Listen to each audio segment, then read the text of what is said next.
আজকে আমরা আলোচনা করব পার্ট অফ স্পিচ।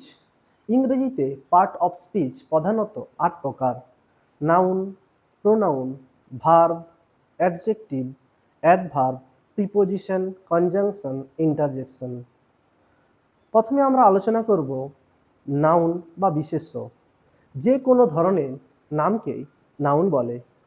কলকাতা, রাজা ইত্যাদি। নাম্বার 2, প্রোনাউন বা সর্বনাম। নামের পরিবর্তে যে শব্দগুলি বসে তাদের প্রোনাউন বলে, যেমন হি, সি, ইট, দে ইত্যাদি। নাম্বার 3, ভার্ব বা ক্রিয়া।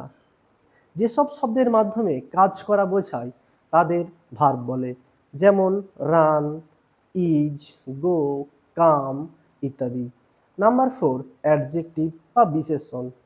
যেসব শব্দের মাধ্যমে নাউন বা প্রোনাউনের দোষ, গুণ, অবস্থা, সংখ্যা ইত্যাদিকে বোঝায় তাদের অ্যাডজেক্টিভ বলে, যেমন গুড, টল, ব্যাড, স্মল ইত্যাদি। নাম্বার 5, অ্যাডভার্ব বা ক্রিয়া বিশেষণ। ভার্ব, অ্যাডজেক্টিভ বা অন্য কোনো অ্যাডভার্ব এর বর্ণনা দেয়, যেমন ভেরি, ওয়েল ইত্যাদি। Number 6, preposition.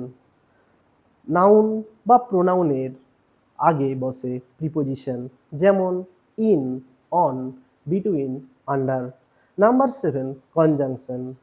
দুটি শব্দ বা বাক্যকে যোগ করতে কনজাংশন ব্যবহার করা হয়, যেমন অ্যান্ড, বাট ইত্যাদি। নাম্বার 8, ইন্টারজেকশন বা বিস্ময়সূচক শব্দ। যেসব শব্দের মাধ্যমে আবেগ প্রকাশ পায় তাদের ইন্টারজেকশন বলে, যেমন ওয়াও, ওহ, হুররে ইত্যাদি।